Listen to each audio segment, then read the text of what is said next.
All is relatively normal at Baker Street at the beginning of Sherlock Holmes' Crimes and Punishments. Watson is quietly reading away, and Sherlock Holmes is, of course, blindfolded, shooting a revolver at vases. So while I dodge whatever test Holmes is performing, let me introduce to you Sherlock Holmes' Crimes and Punishments, the new Sherlock Holmes game from Frogwares and Focus Home Interactive, coming at the end of September for PS4, Xbox One, PS3, Xbox 360, and PC. Holmes, will you stop that? Rest assured, this gameplay footage won't ruin any story elements, so allow me to introduce to you the first of 6 unique cases in Crimes and Punishments, as you follow my line of deduction towards selecting whom I believe committed the crime. Stop, Holmes! Is that you, Watson? Yes, of course it is. And you almost killed me. Nonsense. I was aiming for the vases. Blindfolded? Watson, quiet please. I'm trying to concentrate. Fans of the original Sherlock stories will remember his ability to recognize a person by their gait. Ah, Lestrade. What is it this time? He can see me. Well, here it is, and it's a good one, Mr. Holmes. A gentleman by the name of Peter Carey. Holmes begrudgingly endures a back and forth with Lestrade, hearing the details of the case. So let's now take a look at the richly detailed Baker Street apartment before heading to Holmes's seldom used bedroom to pick up the appropriate dress for the case. No costumes for the moment, at least not yet. Holmes's wardrobe holds all the secrets to his disguises, but we're looking for a casual suit in this case. Once we've picked the suit, it's off to the crime scene. Dressing up plays an integral role in Holmes's success, enabling you to interact with characters who will respond to your attire, either by prompting them or having them approach you.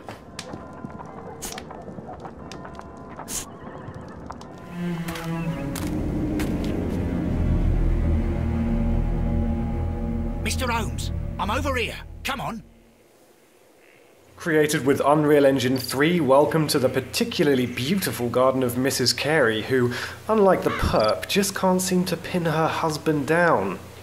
Let's avoid the bureaucratic procrastination of the police and head straight to Mrs. Carey. I'm able to go into first person, useful for getting a closer look at your surroundings, or simply if it fits your playstyle a little better. Now let's meet Mrs. Carey and enjoy some of the voice acting in Sherlock Holmes' Crimes and Punishments. Inspector Lestrade, when will you remove my husband's body? It's sacrilegious to leave him here like this. As soon as we can, Mrs. Carey, I assure you. Allow me to introduce you to Mr. Sherlock Holmes. He's a detective. No doubt you've heard of him. I'll wait for you in front of the cabin, Mr. Holmes. My condolences, Mrs. Carey. Thank you, Mr. Holmes.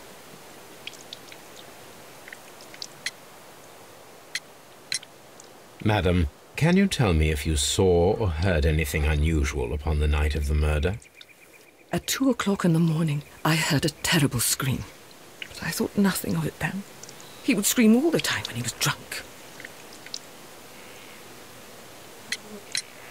Do you remember at what time you found your husband's body? In the morning, at around 7 o'clock. I noticed the cabin door was open, but I didn't go in to take a look, for I knew my husband would not have liked it. But what do we know about Mrs. Carey? We're able to join certain dots together by closely examining each individual we meet. So allow me to introduce a rather beautiful mechanic that allows us to take advantage of Holmes's skills, picking what we feel are the most telling or most important aspects of the people in Crimes and Punishments. From clothing that contradicts their class to cuts, bruises and wrinkles, or objects that tell a story about themselves or their lives. Taking advantage of DirectX 11, let's take a close-up look at Mrs. Carey.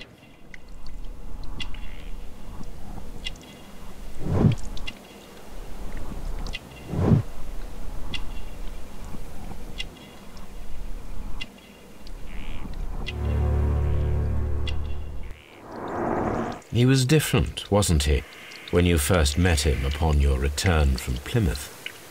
Yes, Mr. Holmes. Oh, my goodness, but how do you know about that? At this point, Holmes begins to use some of the character details obtained through close examination of Carey, much to her surprise. However, this is no mere automatic process. It's up to you to pick the evidence that supports Holmes's claim via the aforementioned QTE. Maine is from Plymouth. I believe that you met Peter Carey as a young sailor there, and you married him soon afterwards. That is indeed what happened, Mr. Holmes. How extraordinary.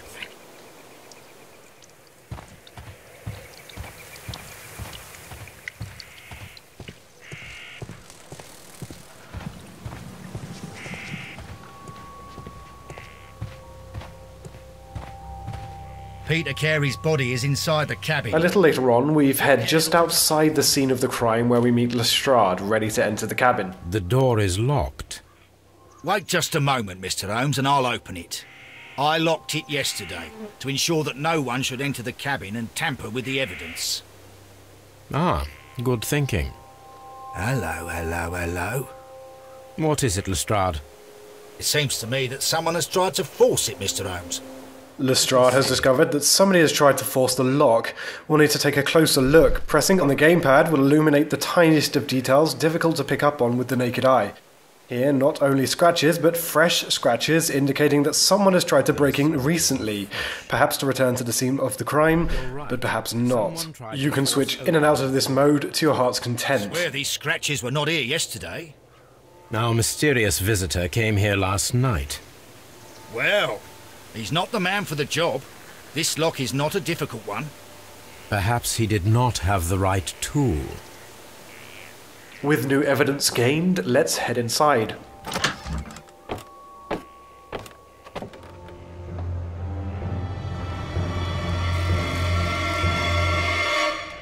What a terrible way to die.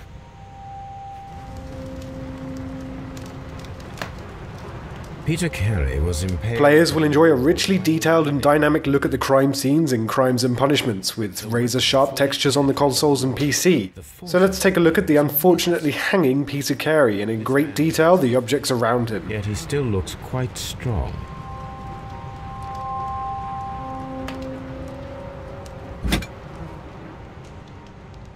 This blood is from the pool underneath the dead body.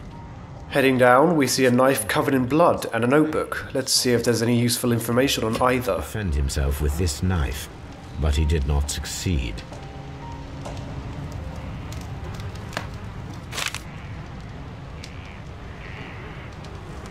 Examining objects with 360-degree manipulation and razor-sharp textures allows us to seek evidence all over something we find in the world.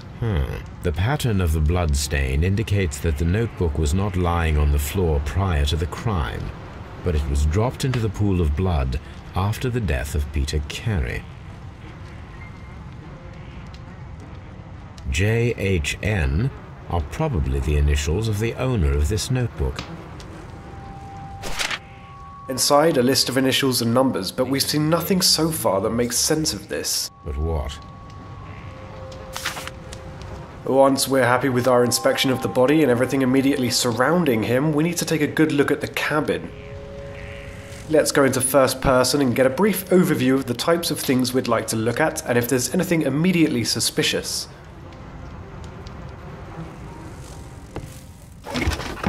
This chest contains Carey's belongings, including a pair of boots that may fit the footprints outside, which I didn't show you.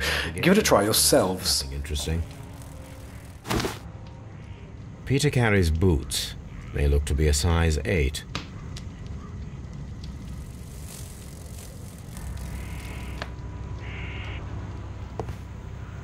The ship's logs of the Sea Unicorn for the years 1878 to 1884. Peter Carey was her captain.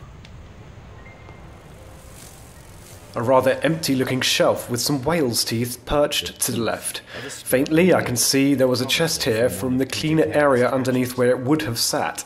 Let's take a closer look. Expanding on what I spotted, Holmes takes an educated guess at the size and nature of the chest. This place is not covered with dust, like the rest of the shelf. An object was taken from here. It was larger than a book, a box or a small chest, perhaps.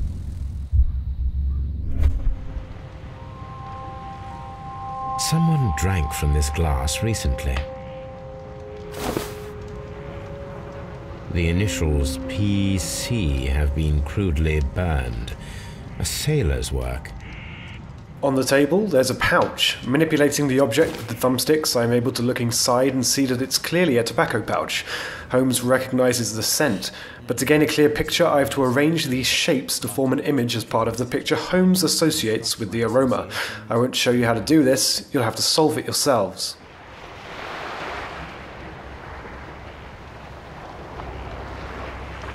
Of course, I haven't shown you all the evidence in the cabin, only a selection required to follow my train of thought throughout the case.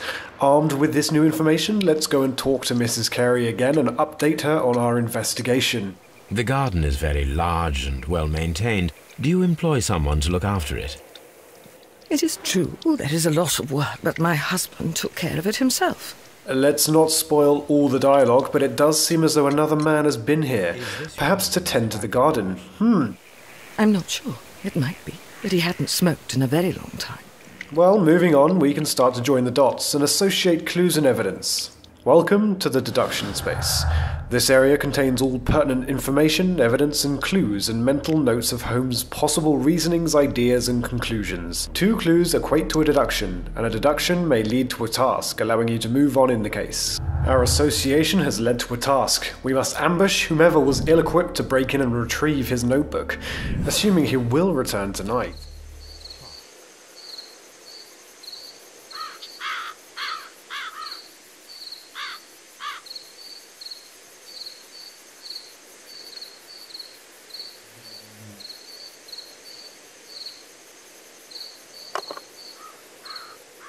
Shh! Did you hear that? A noise and hey presto, a new suspect. A suspect who was certainly at the scene of the crime as evidence suggests, but now we need a motive, despite Lestrade's eager temperament. There's someone there. I'm gonna collar him. I'll be right behind you. All right, my fine fellow. Who are you and what are you doing here? You're detectives, I suppose. You imagine that I'm connected with the death of Captain Carey. I assure you I'm innocent. Innocent? And what are you doing in his cabin? Shall I tell you? You came to retrieve what you had lost after killing Peter Carey, but we were here waiting for you. What is your... Use the loading screens to review case files or peruse deductions.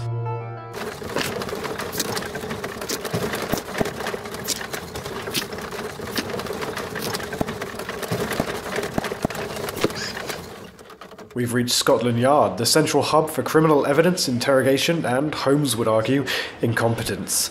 With each case, we must review the collected physical evidence and interrogate the suspects. Holmes, can I help him? Good morning, Constable. I would like to speak to the fellow who was arrested at Woodman's Lee last night. Ah, the young man. He's waiting in the interrogation room. You can go straight through. His belongings are held in the evidence room.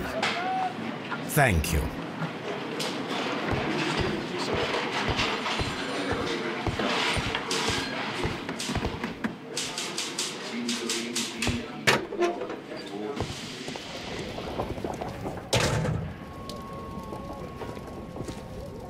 These are the suspect's belongings. Let's take a look at what we've collected so far. A second examination often yields further information, especially after an interrogation, and new information can arm us with pertinent information required to catch out a potential liar. A handkerchief with the initials JHN.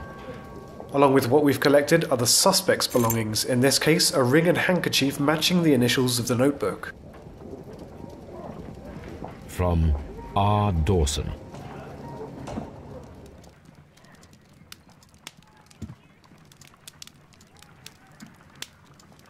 The name Dawson rings a bell to Holmes, so in lieu of the internet we'll have to reference Holmes' old newspapers in his private database at Baker Street.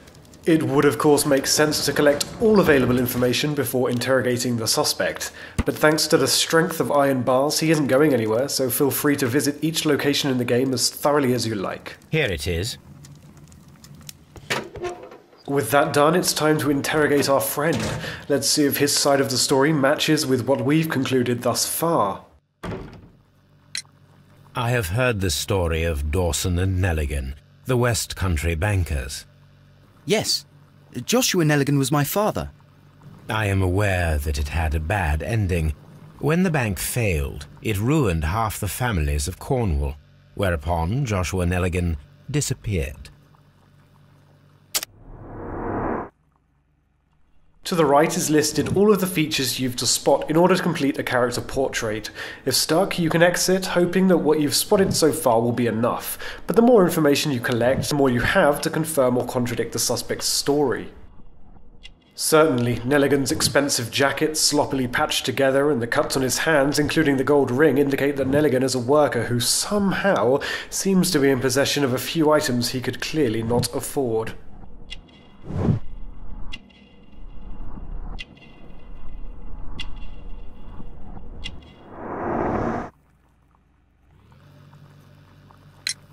Does this notebook belong to you? Yes. But where did you find it? I did not know... I thought I'd lost it at the hotel. Developer Frogwares have painstakingly animated telling, emotive expressions on all of the characters in Crimes and Punishments, ensuring that, if lying, a suspect may leave a few telling signs, or if they're an especially good actor, may lead you down the wrong path. The sea knife was found near Careys' body. Tell me, Mr. Nelligan, did Mr. Carey try to defend himself or to attack you with it? I don't know. I didn't kill anyone. The police seized this valuable ring from you. Whose is it? I didn't steal it from anyone. It has always belonged to me.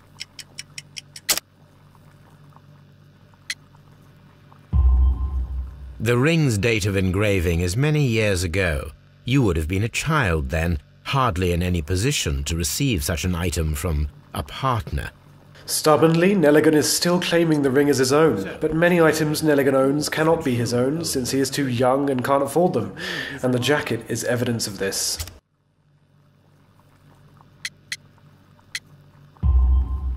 No, Mr. Nelligan. I believe that the ring had belonged to your father. Oh, but how do you know?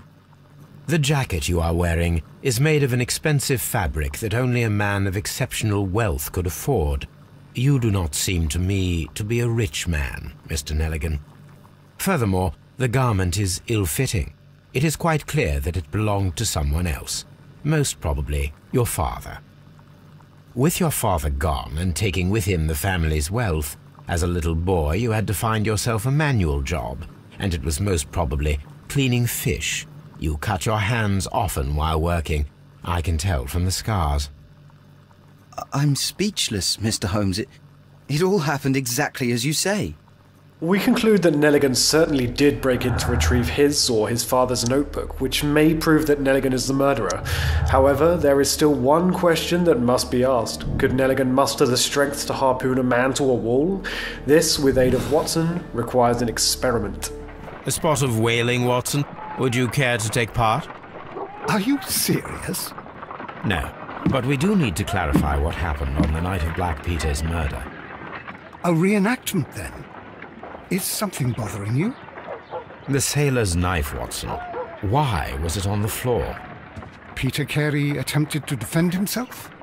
It is possible, but if that is the case, then it alters many things. I don't quite follow you. Tell me, my friend, what is the animal closest to man, morphologically, I mean? Holmes, you should aim for the mark in order to perform the most reliable test. This is one of the many contextual minigames in Crimes and Punishments. Here we have to gauge the required strength to pierce a man's body with a harpoon.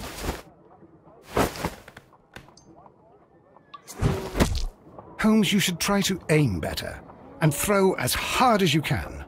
This is the best possible result that I could get. Do you see, Watson? Throwing a harpoon and pinning a man to a wall requires either exceptional strength and training or diabolical luck. Skipping ahead, upon completion we can either rule out or confirm that Nelligan was in fact capable of committing this crime. All right. Perhaps it was a lucky throw, but through Carey's association to Nelligan, isn't it possible that Nelligan picked up the required skills to get such a lucky shot? Let's head back to the crime scene and rediscover some evidence we've been able to interact with thanks to new information uncovered through interrogations.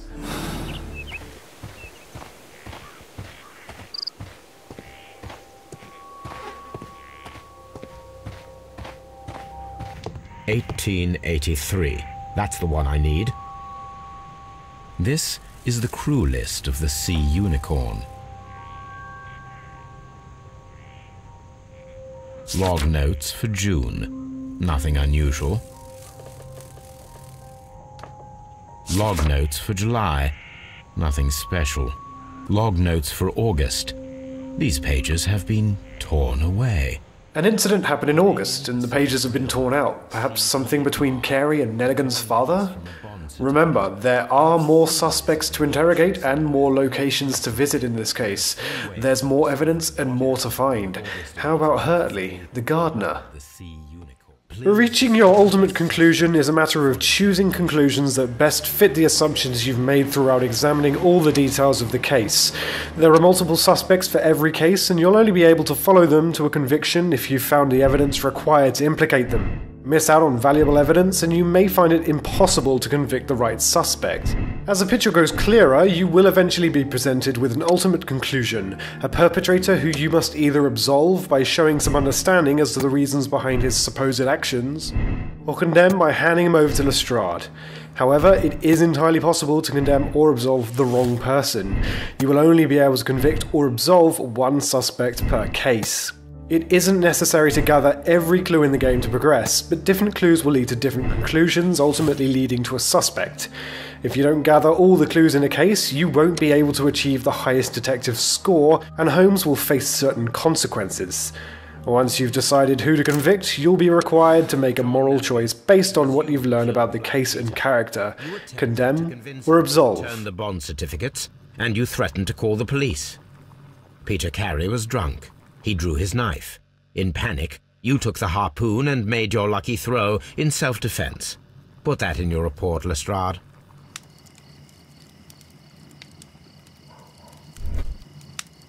With more cases come more skills, such as the imagination skill, which allows us to piece together a chain of events by chronologically arranging a sequence by selecting the most plausible order of events.